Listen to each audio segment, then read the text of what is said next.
yasaze yasizoye ngo arashaka itubanga arashaka kurongora ngo afite umushyuko byaganje umva deja ngo nanamusaba n'amafaranga menshi cyane ngo ayemera ngo atazuyaje ariko ngo nagezeyo narahageze barasangira baraganira bakora buri kimwe bageze mu buriri hego ngo asohoyemo imboro ngo agiye kumurongora asanga ni agatushe itushe rya rindi ryashize yewe ko umuntu yandikisha itushe ngo rigashira njye nuko yabwiye yabinteye munsi tari gutyo nta na kimwe ndi kubeshya ngo agatushe ariko kamwe kashije kanyuma bashyira no mu rwarahaye abona nawe yarakabije bibaho umuntu wagira diki washyira no mu rwara ikajya noneho nyine ngo arishyizemo ngo yumva ngo biraho nyine nkirimo ntinavuyemo byibura wibishye ngo aramubihira byaganje ngo yicuza ngo icyatumye ajyayo ngo kandi ubwo muhungu ngo yari yasazoye ngo yumva ngo afite umushyuko ya danje yamushyizeho igikabyo umukobwa aravuga ati noneho uyu munsi wumve ko ngo yavuye mu rugo afite ubwoba avuga ati nutse noneho bari bunyweshe amazi noneho ubungubu uyu munsi ndi bupfe ariko ageze asanga ahubwo bamuteye umushyuko bamwongereye stress ariko burya nta gitsina kiba kigufiye akenshi nta n'igitsina kiba kirekire iyo uzi kugikoresha uko ariko kose ntago bibiha ubwo ufite imboro ngufiya ntago bivuze ko utarongora nta nubwo ugomba kugira ipfunwe nta nubwo ugomba kugira ikibazo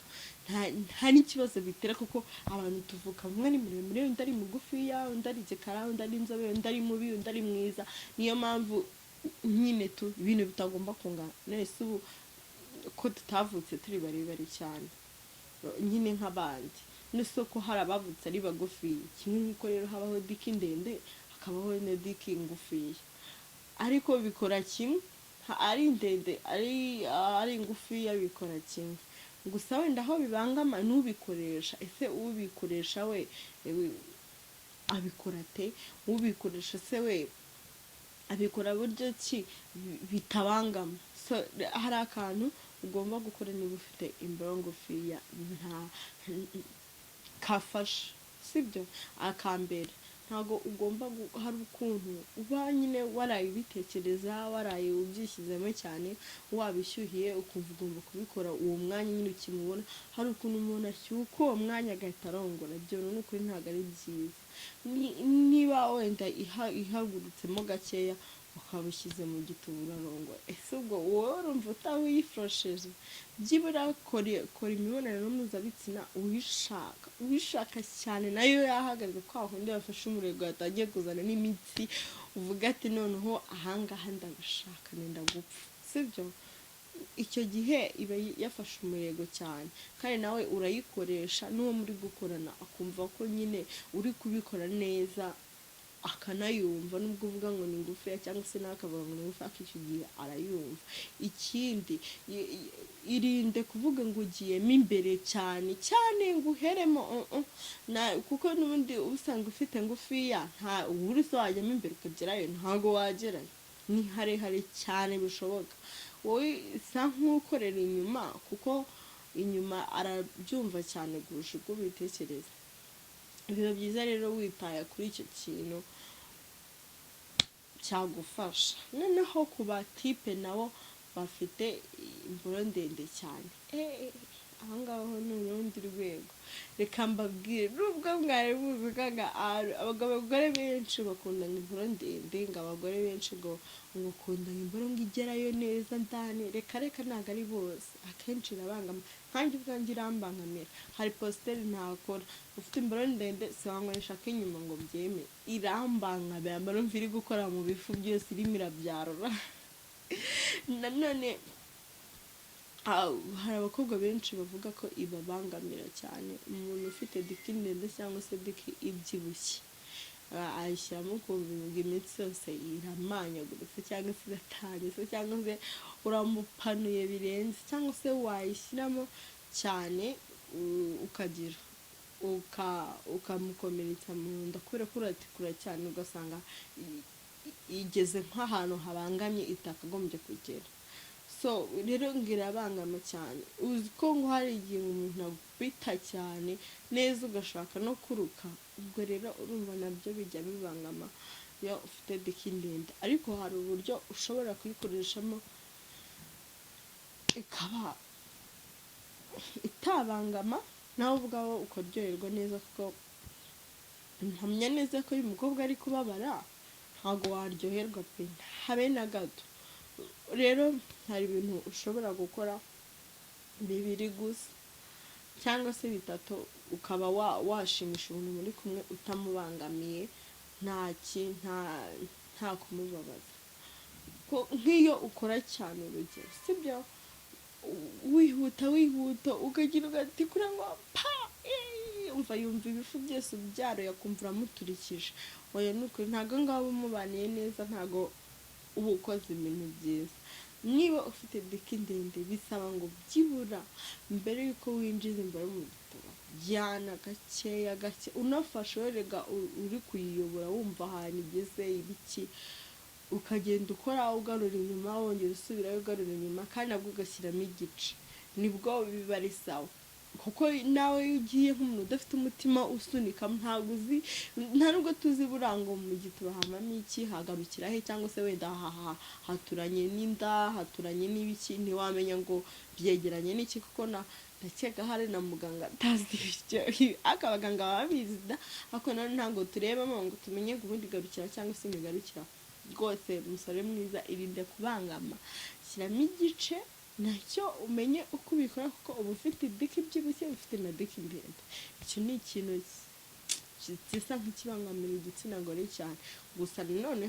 hari ababa babikunda, yikundira imboro ndende akumva ko itamugeza ahantu yumva ashaka, atanyurwa rwose, nta kintu na kimwe yakumva kibaye.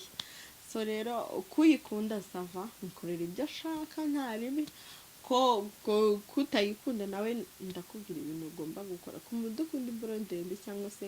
imboro ibyibushye, ku muntu udakunda imboro imubangamira, bisaba kumutegura mukaryamana abishaka, yoroshye, ameze neza, sibyo, agize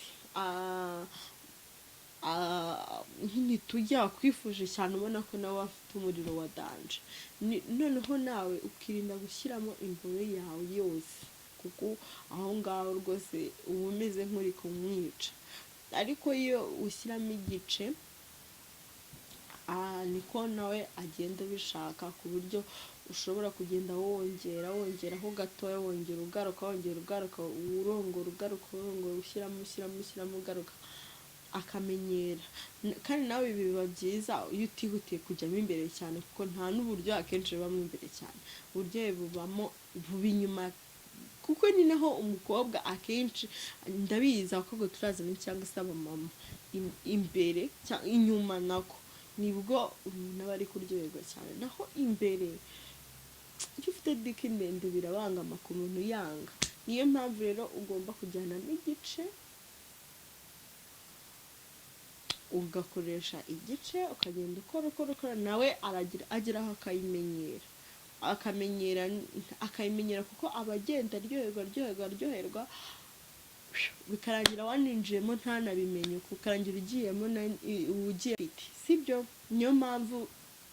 ugomba nawe kumenya ngo ese biba bimeze gutya na gutya, nabikora gake mumenyereza iminsi, ubundi niba umurongo bwa mbere, ubwa kabiri, ubwa gatatu, imboro yawe arayimenyera, akayica amazi, noneho akajya yumva n'ubundi ni nka kwa kundi nyine, n'ubundi akayimenyera akumva ko ariyo nyine, akanayikunda, kumva nibyo bintu biryoheye. Rero birabangama cyane, kuko binateraga n'indwara buriya iyo umukoreze cyane, bishoboka ko ashobora no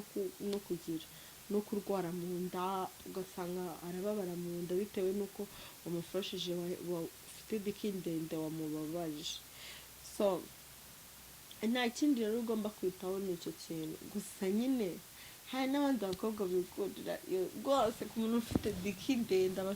afiyifiteho afite imare aba bana nyine tujye tuganira bakambwira ati njyewe ubaye udafite imboro ndende nta kintu waza umbwira ibintu byo kuzana akabaro kagufiya n'iki ugasanga